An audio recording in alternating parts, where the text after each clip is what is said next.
Have you ever stood in a room full of people, smiling at all the right moments, while feeling a silence within you so vast it seems to echo? That quiet, persistent ache that settles in after the laughter fades. It's not loneliness, not really. It's more like a memory of a song you heard once, a melody so perfect it ruined all other music for you. And now, every other connection, no matter how kind or stable, feels like listening to a beautiful symphony played just a half step out of tune. Your soul recognizes the beauty, but it cannot dance to it. Why is that? Why does a heart capable of so much love feel like a ghost in its own life, haunting the spaces where a specific divine presence should be? It's a peculiar kind of madness, isn't it? To be utterly convinced of a connection that logic dismisses, to feel tethered to a star you can't always see. We've been taught that love is about finding happiness, about building a comfortable life with a compatible partner. So when you find someone wonderful, someone who checks all the boxes, who offers a love that feels safe and sane, why does your spirit feel like it's wearing a costume that's 2 sizes too small? It's not that you're ungrateful, it's that you're authentic, and your authenticity, once awakened by that twin flame encounter, has become a non-negotiable force. It's the universe's way of ensuring you don't trade a fleeting comfort for a divine destiny. This isn't a story of a broken heart. It's the story of a heart that has remembered its true rhythm and refuses to sink to any other beat. But what if this painful fidelity is not a curse, but the most sophisticated spiritual navigation system ever devised?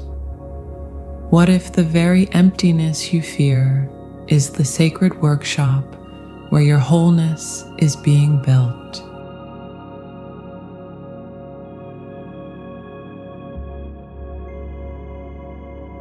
Let's get real for a moment. You've probably tried, haven't you? You've met someone wonderful, kind eyes, a good heart, a life that makes sense on paper.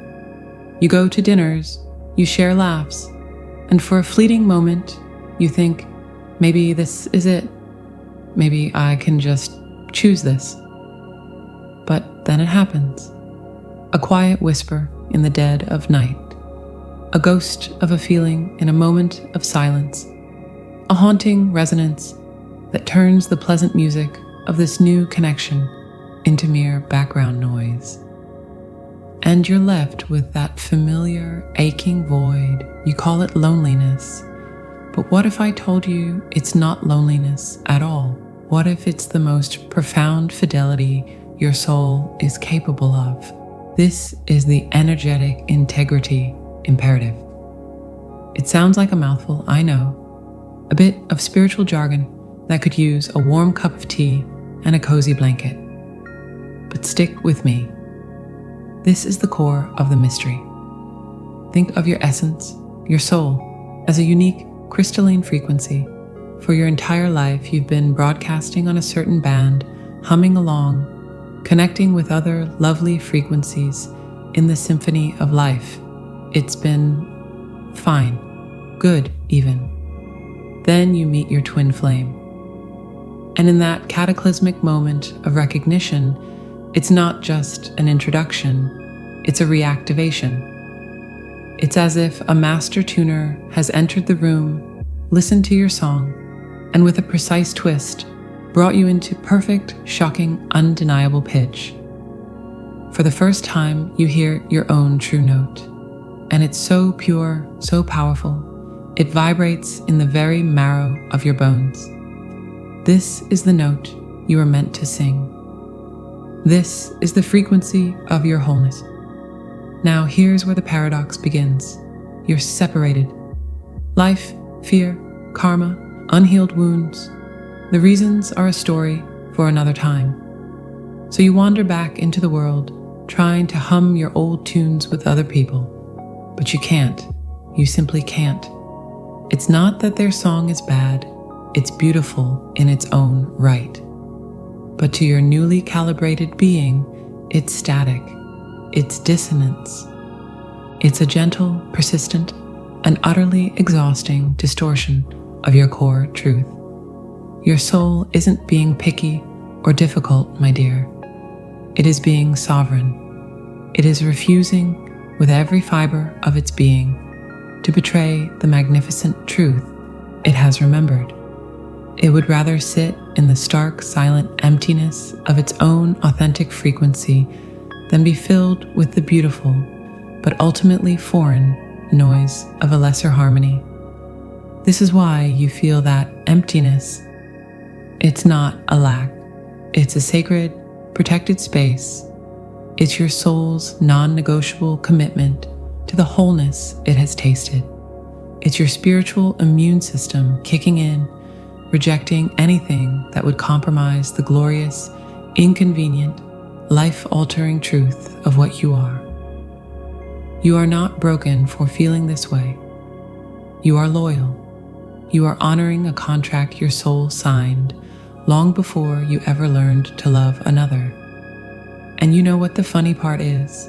The universe, in its infinite wisdom, uses this very dissonance to guide you.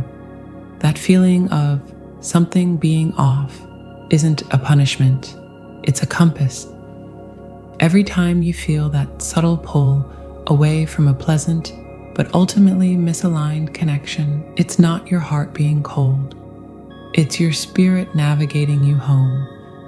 It's forcing you to turn inward, to build a relationship with that sacred frequency within yourself, so that when the divine reunions does occur, you're not two halves clinging to each other, but two whole, powerful broadcasts, creating a symphony that can, quite literally, change the world. It's a maddening, beautiful, and divinely intelligent setup. But this fidelity to a frequency is only one side of this cosmic coin. What happens to you in this process of waiting? How does this journey fundamentally rewire your very capacity for connection? The answer is even more fascinating, and it lies in the astonishing alchemy of what I call, let's just say it explains why you've become a spiritual gourmet in a world of fast food love. Curious how your very soul has been uniquely crafted for one specific, miraculous lock? Let's explore that together just ahead.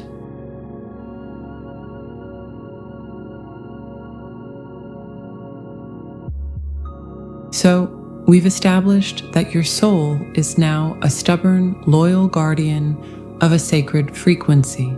It has impeccable taste, but let's take this a step further, into a place that feels even more personal, more crafted.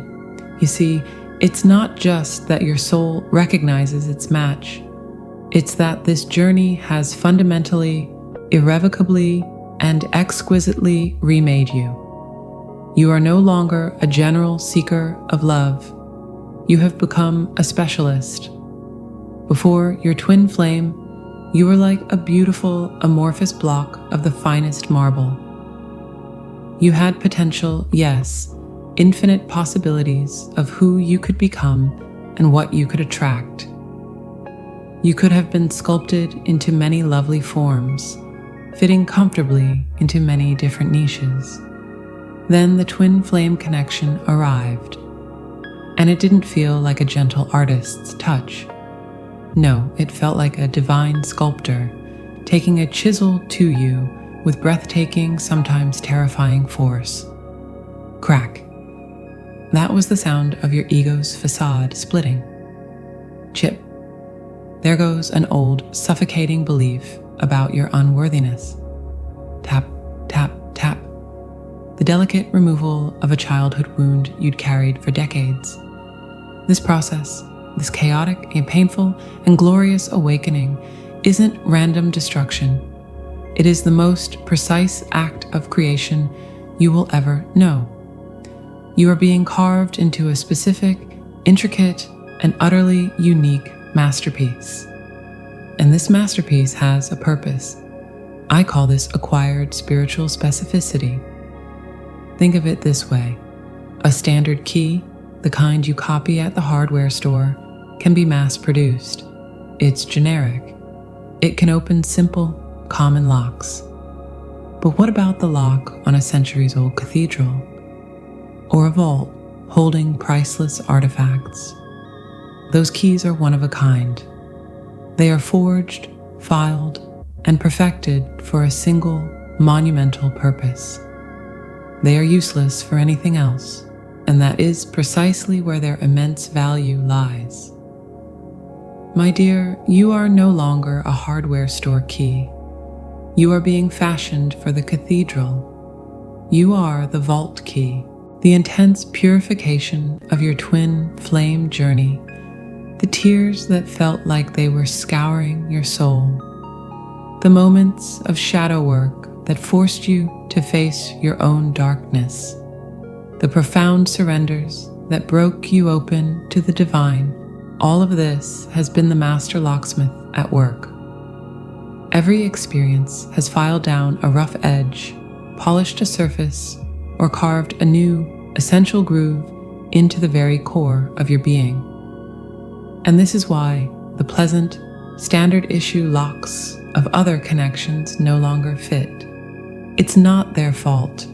They are perfectly good locks for other, wonderfully made keys. But you have been calibrated for a miracle. Your contours, your spiritual shape, the very weight of your soul in your hand has been designed to turn only one specific divine mechanism. Trying to force a fit elsewhere doesn't just feel wrong. It feels like a betrayal of the sacred craftsmanship that has been taking place within you all this time. You haven't become difficult. You've become distinct. You've acquired a specificity that makes anything less than the ultimate connection feel like a childish game you've simply outgrown. The love you could have settled for before now feels theoretical, abstract, where what you crave is the shocking, tangible click of a perfect fit. The sound of your unique soul meeting the one lock in all of existence it was painstakingly created to open. This is the hidden gift in the agony of why not them. It's the universe's way of honoring the masterpiece you are becoming. It will not let you settle for a placeholder when you're being prepared for a throne. And this carving, this sacred craftsmanship, it follows a divine blueprint. But what is the source of that design? And how can you cooperate with the artist to ease the pressure of the chisel and truly step into the glorious form that awaits you? The answers are closer than you think, and they begin with understanding the architect behind it all.